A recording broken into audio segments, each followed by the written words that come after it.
Howdy, everyone, and welcome to this is a podcast about women's basketball. I'm your host, Zach, and happy Wednesday.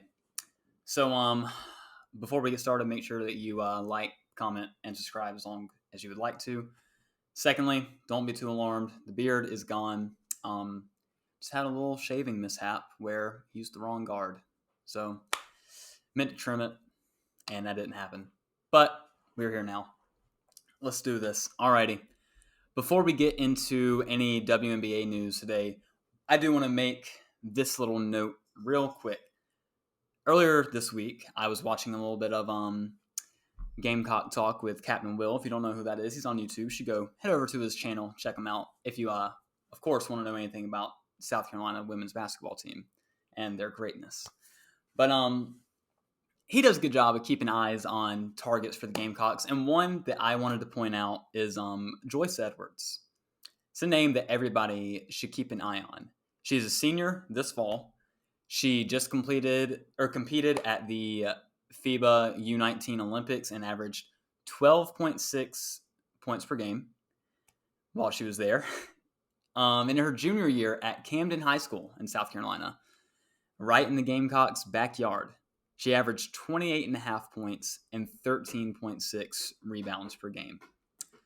So definitely keep an eye on her. She has also joined an elite group of the All-Star 5. So the FIBA U19, they do this. They have an All-Star 5, the USA team does. And this award is given to the best 5 players on Team USA. Only 3 players have won this award while they've still been in high school, as in going back to high school the next year.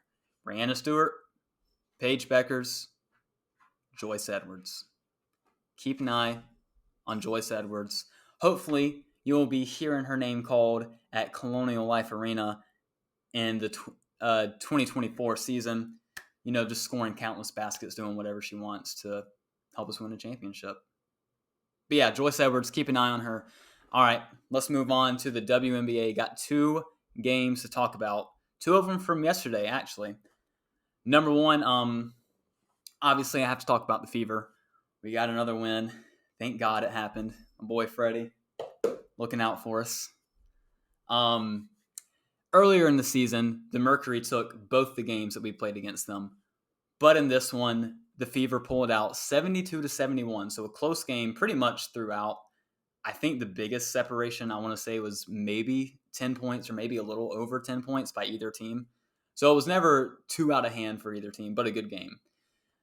Diana Taurasi started pretty hot with 23 points, but she only finished with 29. 29 is a lot, but to only score 6 in that second half, that's a big deal for the Fever right there. Aaliyah Boston, who in this series against the Mercury, she's only been averaging 5 points, but she's been going against BG. BG was out on this road trip. Listen, doesn't matter. A win's a win. We're taking it.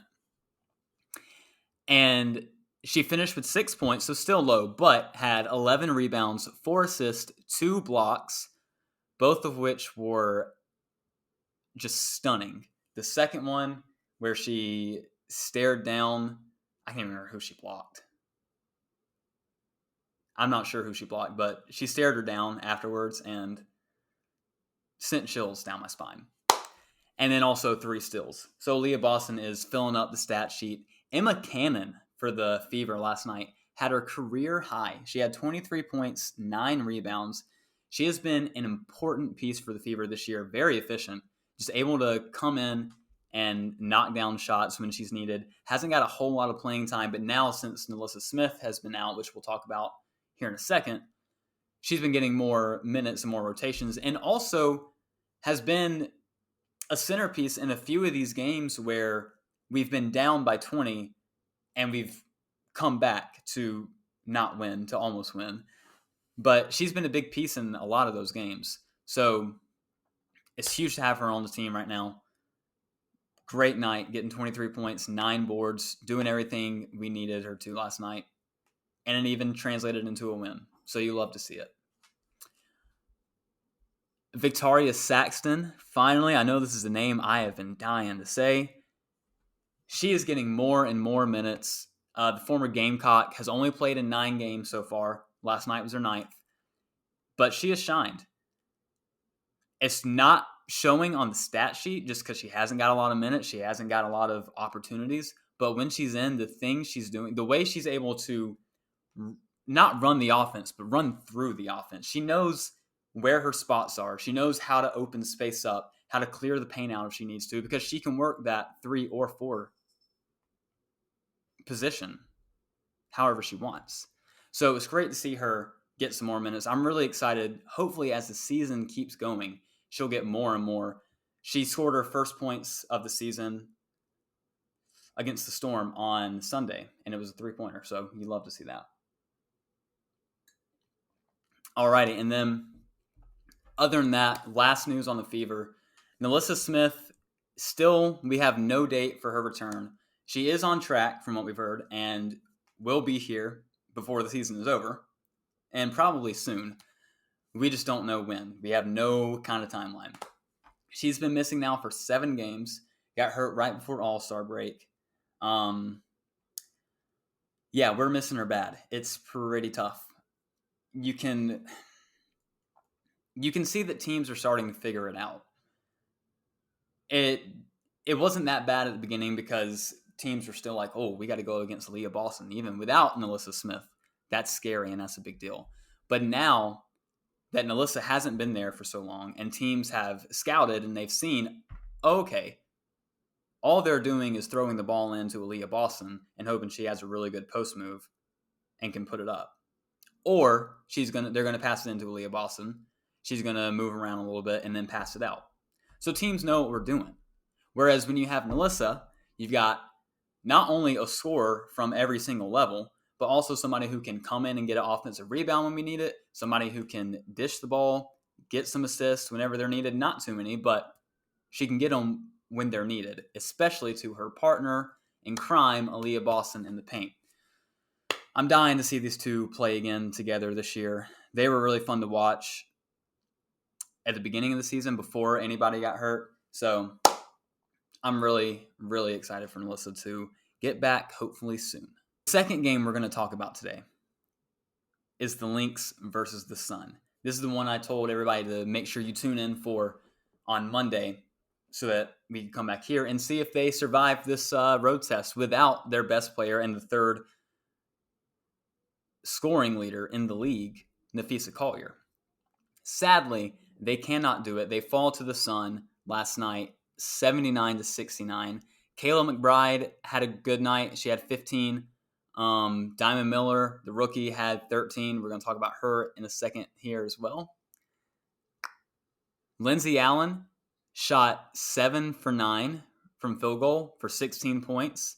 And then Dorky Uhas had a huge 11 rebounds. But none of that was enough for, one, Ty Harris, former Gamecock, who had a huge scoring game, 17 points on 8 for 12 shooting. Tiff Hayes had 16 points on 7 for 9 shooting. So just a pretty good shooting night all around here in the Lynx Sun. But then, of course, we have to talk about the player who set even more records and made even more history. Alyssa Thomas makes history by becoming the first WNBA player to have back-to-back triple-doubles and first to record a 20-15-10 game. So what that means is she had at least 20 points, at least 15 rebounds, and at least 10 assists in this game. First player to ever do either of those two things. Wow. Just, it's unbelievable what Alyssa Thomas is able to do. If you want, she's just an all-around good player. Somebody who, if you want scoring, can get you a bucket. If you need a rebound, she's going to go get you a rebound. But she's also so unselfish because every game it seems like she's having close to 10 assists. She can pass the ball around, she can score, she can get rebounds, and she's doing it at a historic rate, a beautiful rate. It's something that's really cool to see. I really wish that the Sun didn't lose Bree Jones because this team with her man, that the playoffs would be something else. Looking at the Aces and the Liberty and the Sun, because I think the Sun would be up there with everyone else. I don't think their bench is as deep as the Liberty or the Aces. But yeah, if they had Bree Jones back, I think they could compete and make some noise. But last night, Alyssa Thomas had 21 points, 19 rebounds, 12 assists.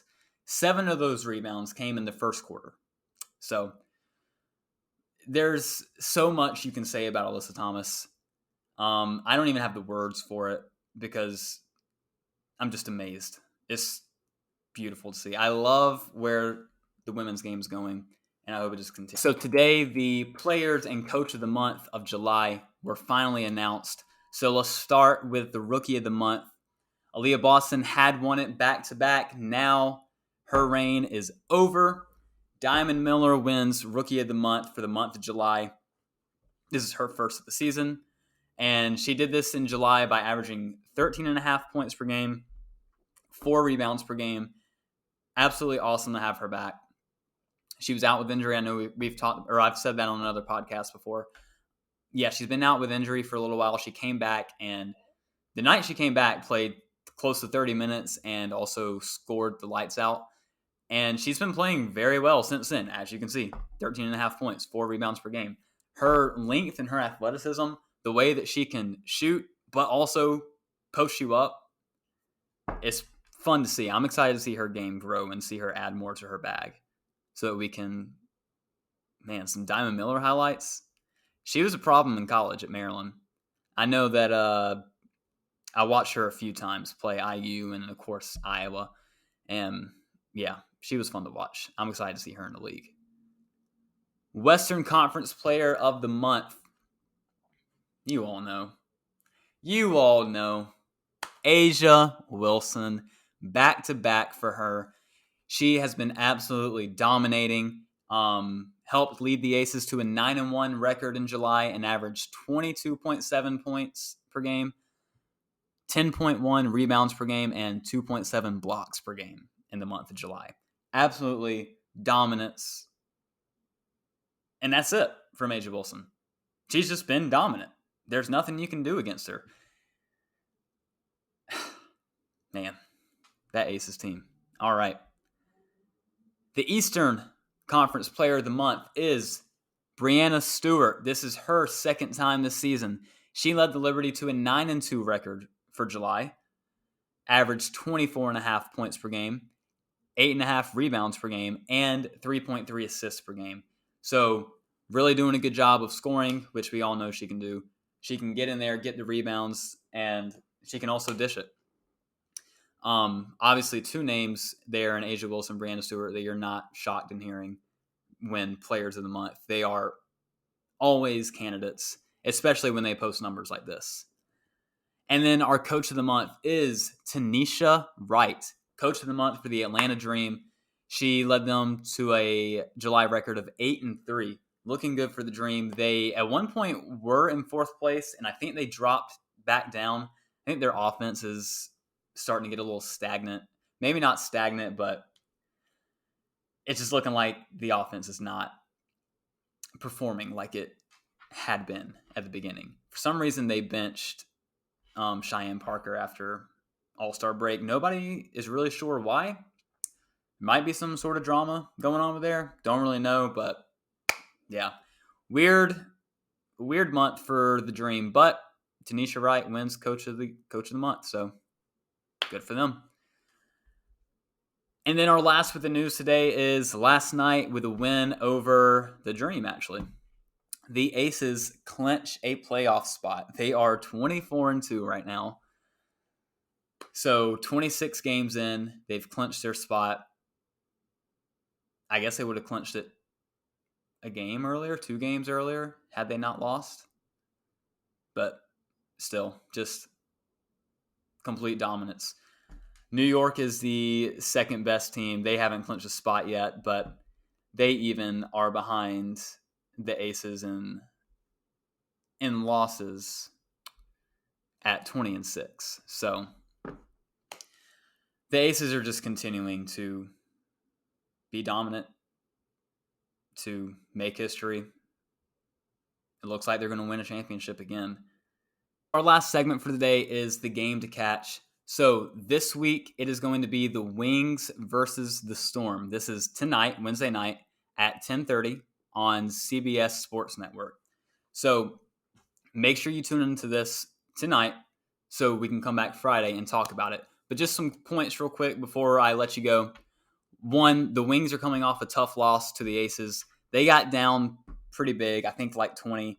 Fought hard to make it a game, and I believe a 1-point game, and then lost it completely again.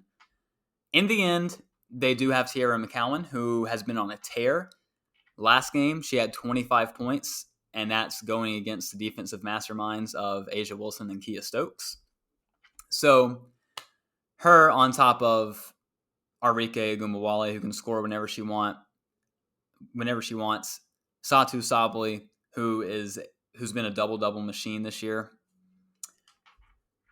Definitely want to tune in for them. The Storm are now on a 2-game winning streak. 1 game against the Sky, 1 sadly against my Fever. And Jewel Lloyd has, of course, been scoring like she has been the whole season. She's still the scoring leader. Tonight, it should be a good game. The last time we got this game was July 17th, I believe, because I think I looked that up earlier today. And Jewel Lloyd scored 39 points, and Arike scored 41. So it should be a pretty high-scoring event. Make sure you tune in. Again, Wings, Storm, tonight, Wednesday night, 10:30 on CBS Sports Network. All right, that's all I've got for you today. Thank you for being here, and thank you for being you. I'm Zach, and this is a podcast about women's basketball. See you Friday.